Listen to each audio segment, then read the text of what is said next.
All right, Shalawam, Shalawam, Akim out there. I want to start off by giving all glory, praise, honor, dominion, and power unto YAHAWAH, BAHASHAM, YAHAWASHI. YAHAWAH is the name of the Heavenly Father, in whom the world is ignorantly called Jehovah, or Yahweh. And YAHAWASHI is the name of his only begotten Son, in whom the world has ignorantly called Jesus Christ, in whom we do worship. We are the Hebrew Israelites, which consists of you so-called Negroes, Hispanics, Native American, and Seminole Indians, to the 12 tribes which are scattered abroad, greetings, giving double honors unto my apostles, my elders, and my teachers at Great Millstone that rule well and continue to do so. Salutations, peace, and blessings unto the hopeful elect, that house of David. To you brothers out there fighting this good fight of faith, keep it up. And to you sisters doing that which is becoming of women, Shalawam. And to those that are addicted unto this ministry, I say, Shalawam. Lord's willing, this is an edifying lesson, just a continuation to We Are Businessmen, Business Before Pleasure, Part 8. All right, and I will start off by giving you the two most important things you and we could ever know. All right, unto you so-called Negroes, Hispanics, and Native Americans, I say salutations and greetings. And I will give you the true name of our Heavenly Father and his only begotten Son, their true and proper names in the ancient Paleo, Hebrew, our language, the Lashwan QADASH, which means holy tongue. Lashwan meaning tongue or language, and QADASH meaning holy. Now these be the names that are written. The name of the Heavenly Father is YAHAWAH. Yah meaning he. Hawa meaning exists or is to be. He is. He exists. He, the existing one. For he is a rewarder of them that diligently seeks him. And in the name of his only begotten Son, who has a name that is above every name given amongst men here on earth, to the Israelite man first, and also to the believers, consisting of women, children, helps of the prophets, and those that have faith, they will be calling upon that name, even that mighty name, the name YAHAWASHI. Yah meaning he, Hawashai meaning deliverer and savior. For that is exactly what he will come and do for the second time in physical form, yet as an angelic force. For we shall see him as he is, and we shall be like him. So Lord's willing, hey, this is an edifying lesson. Let's jump right into it. All right, the business before the pleasure. There's a lot of business to be had when we entered into the land of Canaan. And there was also a lot of business to be had when we were establishing our kingdom during the time of David. All right, so without further ado, I'm going to start right here in Joshua 11. And I'll start from the top. All right, it says northern Palestine, which is our land taken. It says, and it came to pass when Jabin, king of Hazor, which is another walled and fortified city. And they say that this city was even more fortified than Jericho. We already know how Jericho fell, all right, by the power of the Lord and by obedience that Israel showed, the walls came down, right? So there you go. But this one was more heavily defended and more heavily guarded. And it was, they said it was impenetrable. All right, it was walled, had layers of walls, if I'm not mistaken, Hazor, right? And then in each city with walls around it had a king in it and people within it, all right? And these were the nations that the Lord told us to go through and slay, even to the last man, leave nothing breathing, all right, and burn everything. All right, because of what these people, these Canaanites did. All right, so without further ado, let's get into it. It says, and it came to pass when Jabin, king of Hazor, had heard those things, that he sent Jobab, king of Madon, and to the king of Shimron, and to the king of Akshap, and to the kings that were on the north of the mountains and of the plains south of Chinneroth, and in the valley and in the borders of Dor on the west, and to the Canaanite on the east and on the west, and to the Amorite and the Hittite and the Perizzite and the Jebusite in the mountains, and to the Hivite under Hermon in the land of Mizpah. And they went out, they and all their host with them, much people, even as the sand that is upon the seashore, in multitude, with horses and chariots very many. And when all these kings were met together, they came and pitched together at the waters of Merom to fight against Israel. And the Lord, Yahweh Bashimashai, said unto Joshua, be not afraid because of them, for tomorrow about this time will I deliver them up all slain before Israel. Thou shalt hew their horses and burn their chariots with fire. It says, so Joshua came and all the people of war with him against them by the waters of Merom suddenly, and they fell upon them. And the Lord, Yahweh Bashimashai, delivered them into the hand of Israel, who smote them and chased them unto Great Zidon, which is a coastal city, if I'm not mistaken. Yeah, it's a coastal city on the coast of where the land of Israel sits. All right, all that land, the Fertile Crescent, all belongs to Israel, according to the promise that the Lord made unto our forefather Abraham. And it reads, and unto Misrephoth Maim, and unto the valley of Mizpah eastward, and they smote them until they left them none remaining. And Joshua did unto them as the Lord Yahweh Bashimashai bade him. He hewed their horses, pretty much cutting down their military forces, their military might, chariots, horses, things of that nature. All right. Reading on, and burnt their chariots with fire. And Joshua at that time turned back. Now, this is Hazor, which did not open unto Joshua, if I'm not mistaken. It was one of the first cities to resist, but it was the most powerful of the cities among all the kings. So Joshua smote these kings and these armies, but then he turned back towards the city of Hazor, which is heavily armed. It was a walled city, and it had layers of walls, if I'm not mistaken. It was even more fortified than Jericho. And we already know about the walls of Jericho. And it says, and Joshua at that time turned back and took Hazor and smote the king thereof with the sword. For Hazor before time was the head of all those kingdoms. You see? And they smote all the souls that were therein with the edge of the sword, utterly destroying them. There was not any left to breathe. And he burnt Hazor with fire. See, this was a message to all the kingdoms round about. If we took this city or your capital, or the head of all the kingdoms round about in the land of Canaan, if this city fail, then it will knock down the morale of all the kings round about and all the cities that were far and near. All right, this was a power move. All right. Now let's read in the NLT. The Israelites completely destroyed every living thing in the city, leaving no survivors. Not a single person was spared. And then Joshua burned the city. All right, now let's read verse 10 in the NLT. Joshua then turned back and captured Hazor and killed its king. Hazor had at one time been the capital of all these kingdoms. There you go. That's how I explained it as a spirit. I didn't even know I was going to say that. But let's read verse 12. And all the cities of those kings and all the kings of them did Joshua take and smote them with the edge of the sword, and he utterly destroyed them, as Moses, the servant of Yahweh, by Shemashai commanded. But as for the cities that stood still in their strength, Israel burned none of them, save Hazor only. That did Joshua burn. And all the spoil of these cities and the cattle, the children of Israel took for a prey unto themselves. But every man they smote with the edge of the sword until they had destroyed them. Neither left they any to breathe. As the Lord, Yahweh Bashimashai, commanded Moses, his servant, so did Moses command Joshua, and so did Joshua. He left nothing undone of all that the Lord, Yahweh Bashimashai, commanded Moses.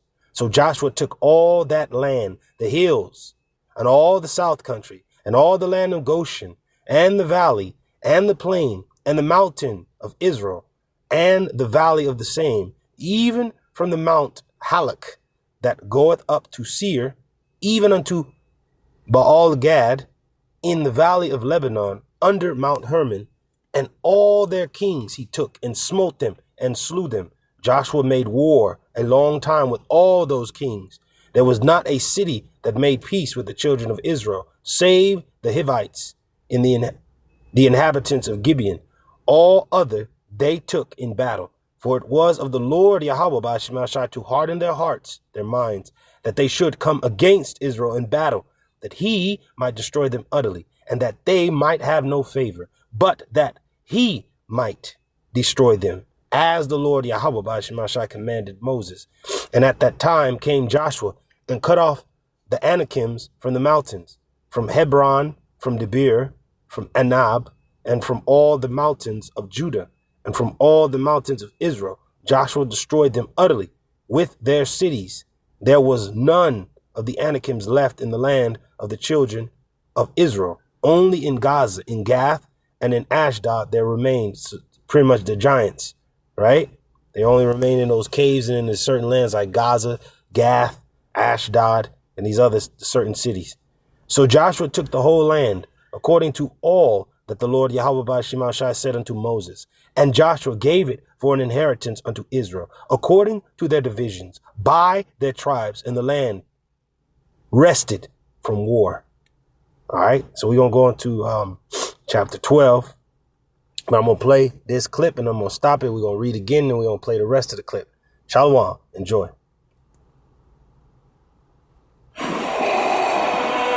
You will take me to your commanders. No, please.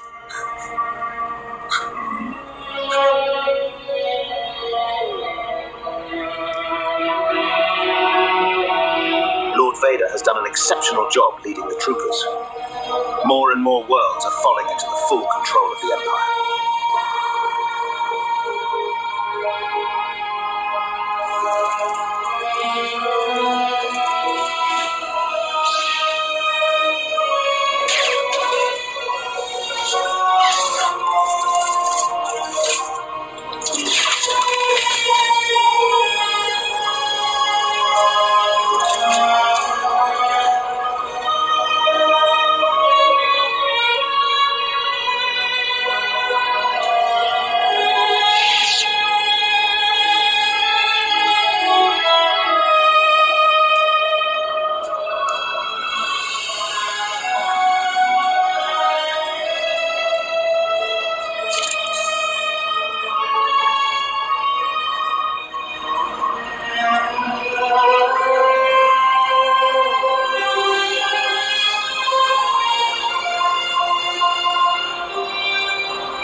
At this pace, it won't be long until the whole galaxy is under Imperial rule.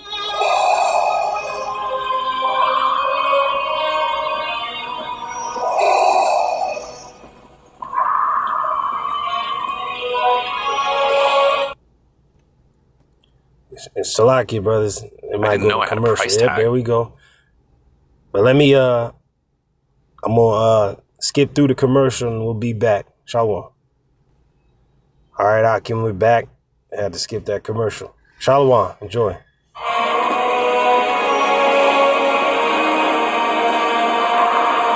Lord Vader, we have started the bombing run. Initial report shows that they're resisting and are not surrendering.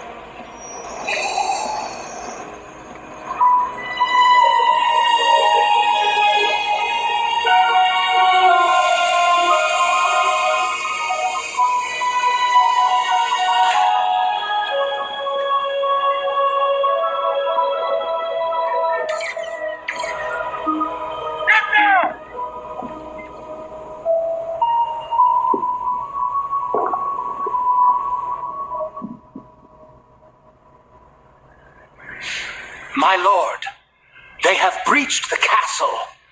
Your guards may be able to hold them off for a little while, but I urge you to leave now.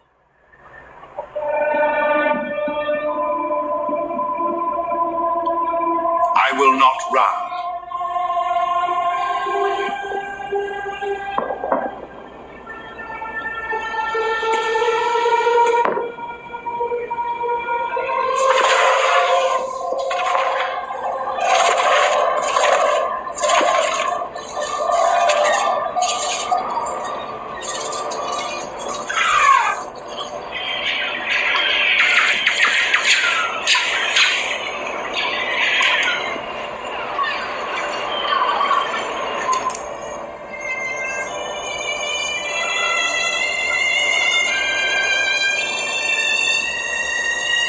Feel free to leave. You've been a good servant.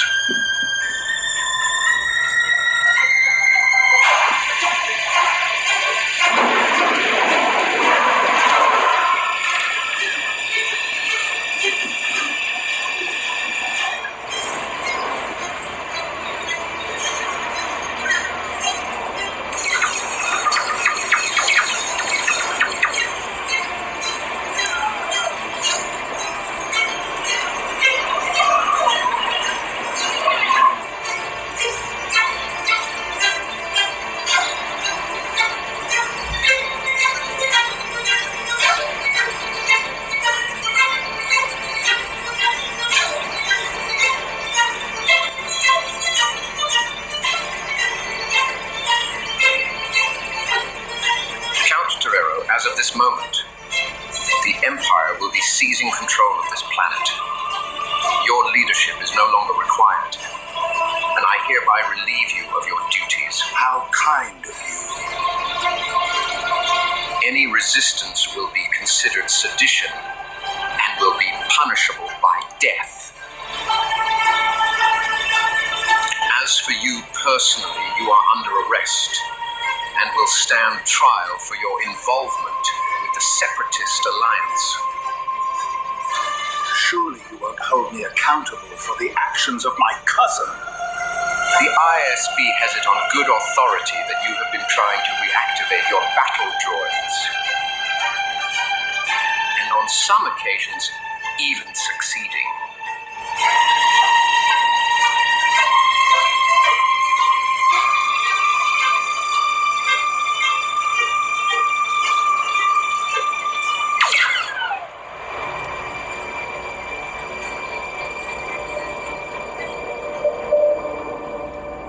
That's it.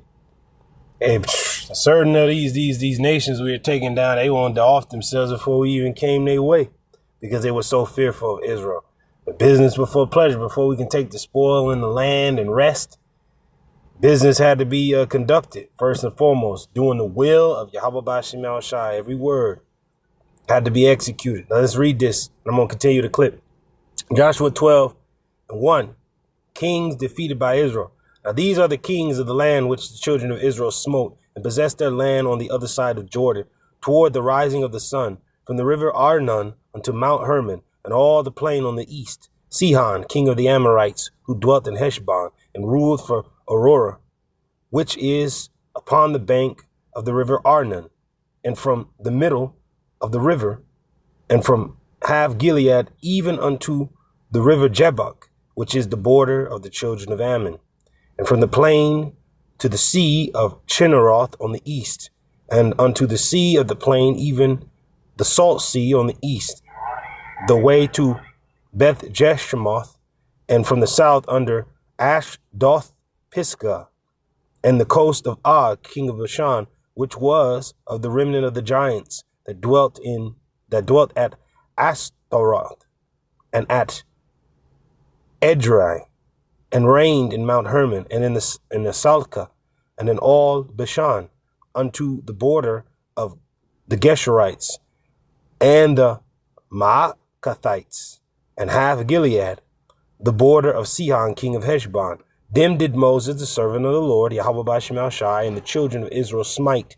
And Moses, the servant of the Lord, YAHAWASHI, gave it for a possession unto the Reubenites, and the Gadites, and the half tribe of Manasseh.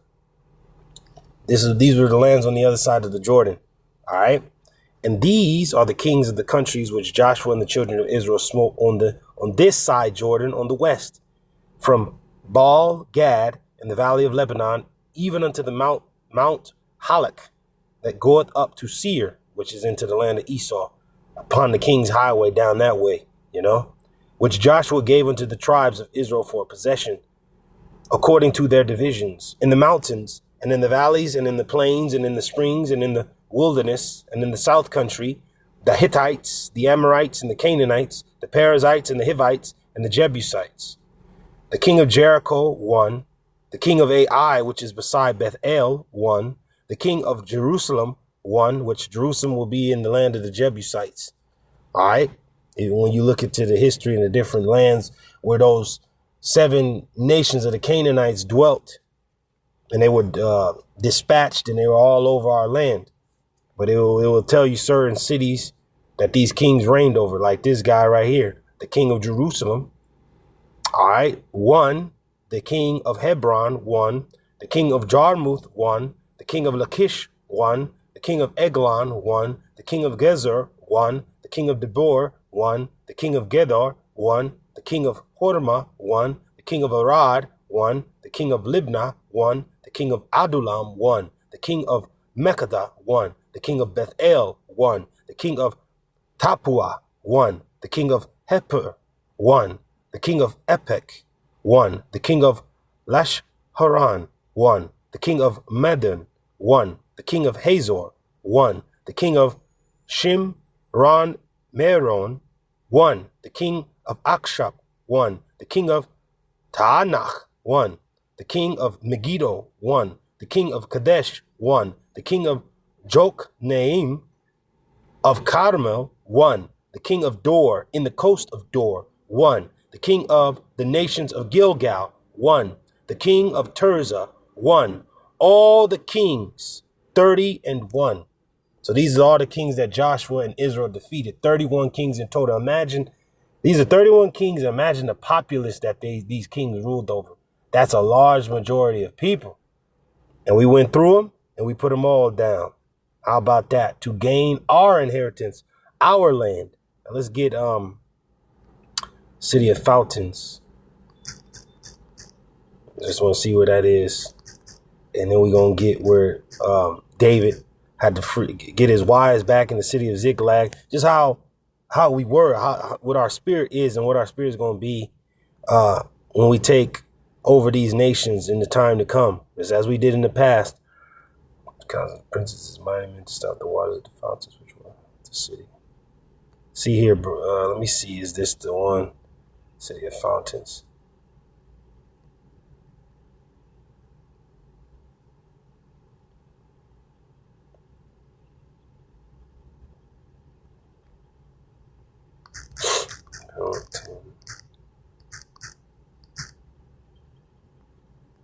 Bear with me, brothers. Bear with me. Much people together who stop the fountains of books of memories.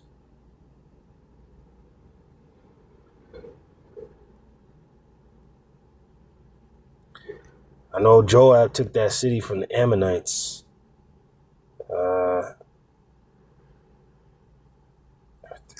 His name? Let's see that. His name.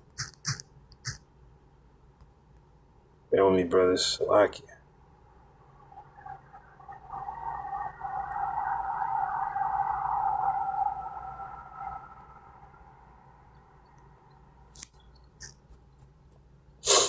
Talents. Just want to get that point where David took the crown off the Ammonite king's head and put it on his whole own head. Let's see what that is.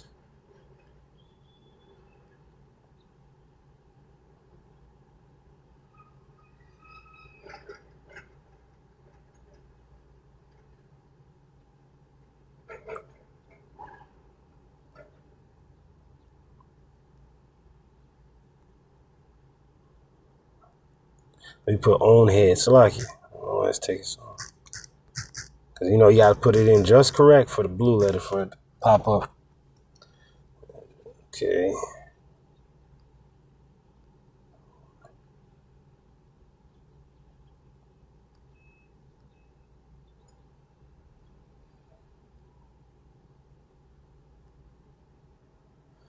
Okay. All right. Yeah, go a little bit up.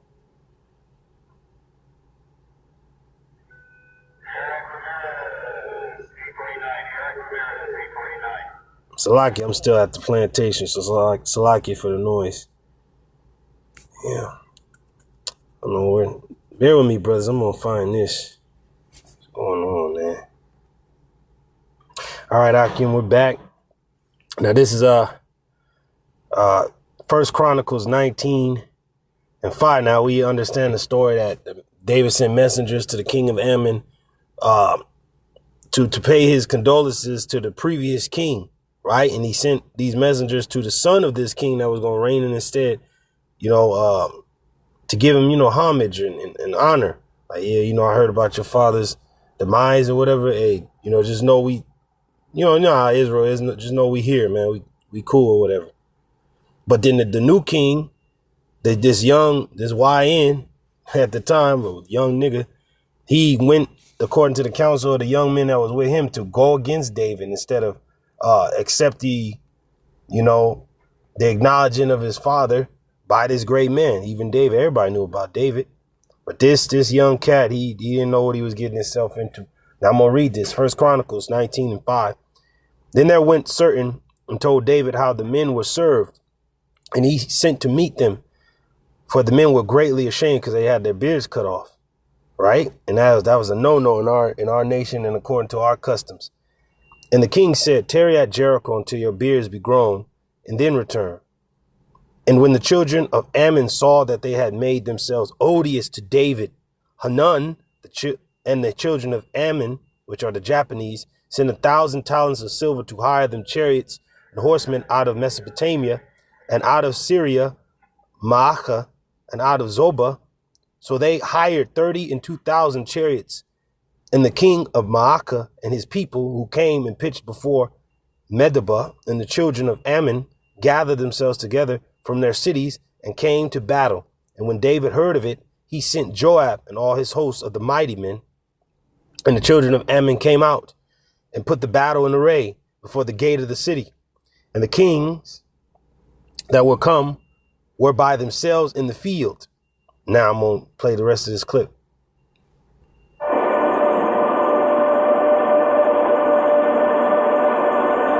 What a shame.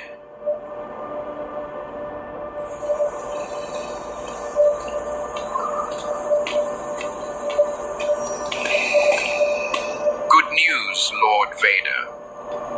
The Count has given up his power, shall we say. You've done a good job, Admiral. As for the successors, I want to meet them. I assume they've been captured. Gather all the houses for me. I want them all in one place, especially House Dooku.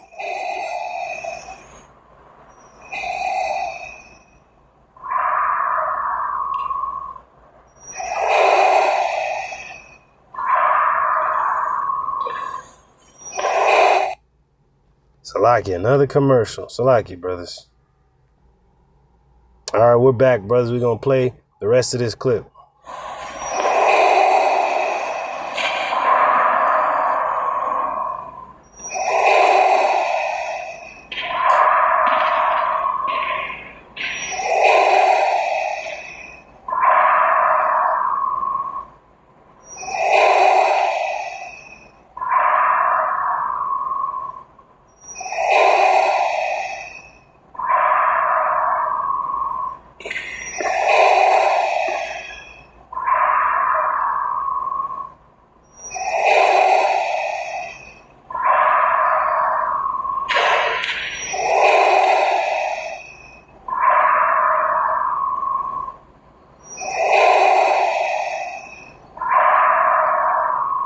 You are all traitors. You supported the former Count Dooku as he led the Separatists. Now you must answer for that. A choice will be offered to you now. Each heir of a given house will assume the title of head of that house by killing the current title holder. Should any refuse, all will die. That's it. I'm going to keep reading, and then we're going to play the rest of the clip. You see what he said? He said, you're all traitors. Whoever is going to succeed the house must kill the holder of the house that's before him, or all will die. Damn. But it's just as when David tried to send, so homage and a little bit of gratitude to this former king of Ammon.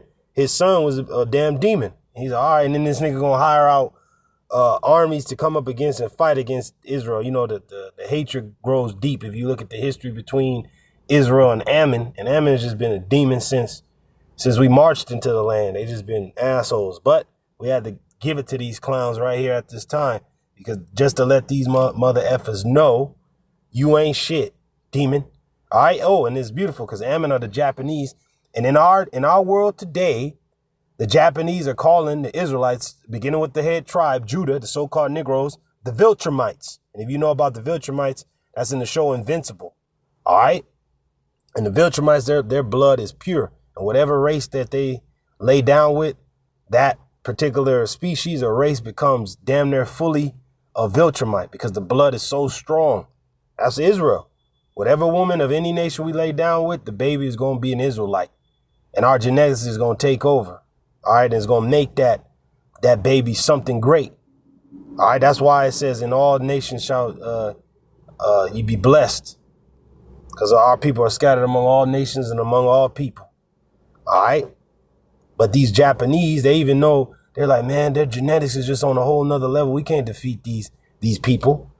That fear of the house of David, the fear of Israel is coming back into the earth. And it's funny how Ammon is mentioned in this particular chronicle.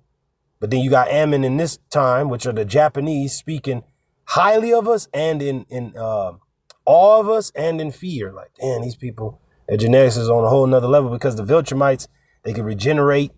They're strong. The strongest survive. Their culture is based off wisdom and strength, you know. So, and they're like a superhuman society, so to speak. And even through a purge and a scourge and a virus, they're still around. And pretty much their main goal was to conquer other worlds and planets and to breed. And that's what the Lord told us to do. Be fruitful and multiply. That's how the promise that he gave to Abraham will be fulfilled, that our seed, our posterity, will be as the sands upon the seashore and as the stars of heaven. Now, reading on, 1 Chronicles 19:10, it says, Ammon and Aram, which are the Syrians, defeated. Now, when Joab saw the battle was set against him before and behind, he chose out all the choice of Israel and put them in array against the Syrians. And the rest of the people he delivered unto the hand of Abishai his brother, and set themselves in array against the children of Ammon. And he said, if the Syrians be too strong for me, then thou shalt help me. But if the children of Ammon be too strong for thee, then I will help thee. Be of a good courage, and let us behave ourselves valiantly for our people and for the cities of our God. And let the Lord, YAHAWAH, do that which is good in his sight. So Joab and the people that were with him drew nigh before the Syrians unto the battle, and they fled before him. And when the children of Ammon saw that the Syrians were fled, they likewise fled before Abishai his brother, and entered into the city. Then Joab came to Jerusalem, and when the Syrians saw that they were put to the worst before Israel, they sent messengers and drew forth the Syrians that were beyond the river. And Shophach, the captain of the host of Hadarezer, went before them. And it was told David, and he gathered all Israel and passed over Jordan and came upon them and set the battle in array against them. So when David had put the battle in array against the Syrians, they fought with him. But the Syrians fled before Israel, and David slew of the Syrians 7,000 men, which fought in chariots, and 40,000 footmen, and killed Shophach, the captain of the host. And when the servants of Hadarezer saw that they were put to the worst before Israel, they made peace with David and became his servants. Neither would the Syrians help the children of Ammon anymore. That's it. So they put them down, you know. Is this where he took took the crown off this demon's head? All right, let the fourth bow. Okay. It reads on, it says, and it came to pass that after the year was expired at the time that kings go out to battle, Joab led forth the power of the army and wasted the country of the children of Ammon, and came and besieged Rabbah. But David tarried at Jerusalem, and Joab smote Rabbah and destroyed it. And David took the crown of their king from off his head, and found it to weigh a talent of gold, and there were precious stones in it.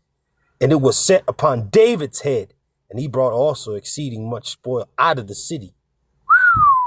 Let's play the rest of this clip.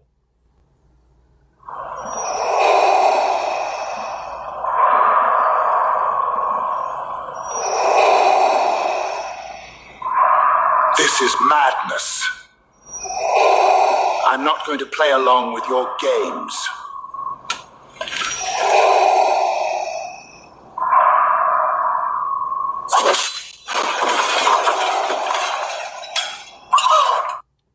Damn, another commercial. Goddamn. Car accident. I spent every single day in the trenches against these. All right, brothers. All right, we're back. I pushed the clip back to understand why that dude hit the table like that. If you forgot in the midst of me reading and going into the history, let's play it back. Enjoy. Shalawam. Now, each heir of a given house will assume the title of head of that house by killing the current title holder. Should any refuse, all will die.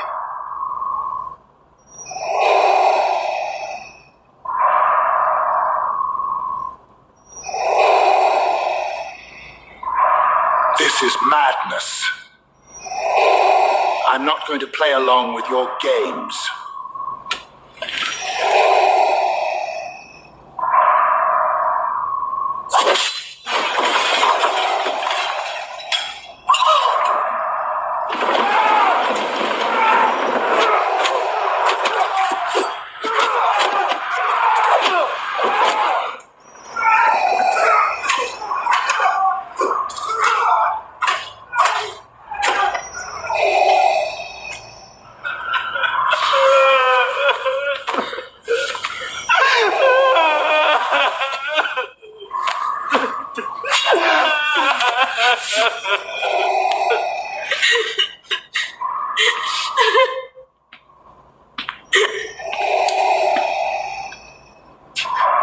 You have done well.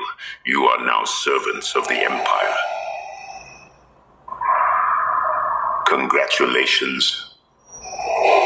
Remember how we read before that the Syrians stopped battling with David and they stopped helping the Ammonites and they became servants unto David?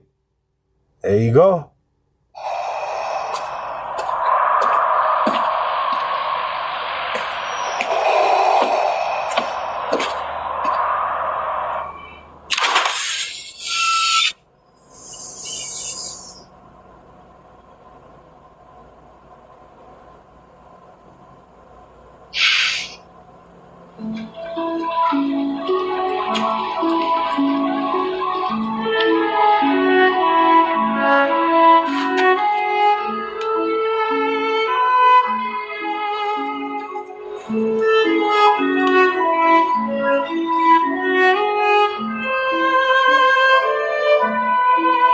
That's it, man. Whoever don't want to get down, you going into captivity, you going into slavery, man. You through. Now this is 1 Chronicles 20:3. Lord's willing, you brothers enjoyed that clip. 1 Chronicles 20:3. And he brought out the people that were in it and cut them with saws and with harrows of iron and with axes. Even so dealt David with all the cities of the children of Ammon. That's it. And David and all the people returned to Jerusalem. That's it. Now let's read in the NLT. He also made slaves of the people of Rabbah and forced them to labor with saws, iron picks, and iron axes. That is how David dealt with the people of all the Ammonite towns. Then David and all the army returned to Jerusalem. And that's how David got down with the army. Now let's see how David got down with just his fighting force and his men and David himself. Let's get that Ziklag burned. So like this one, Ziklag. Oh yeah, no time, all right, not bad.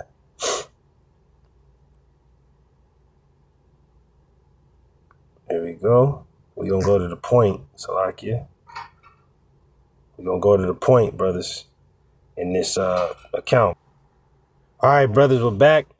We're gonna go into this account. Brothers already know, the ugly ass Amalekites was raiding and they destroyed the city of Ziklag and the land of the Philistines that David and his men founded this particular city to dwell in, them and their families, right, outside the land of Israel, and it was burned with fire. All right, and their women and their children were taken and all the spoil that was therein.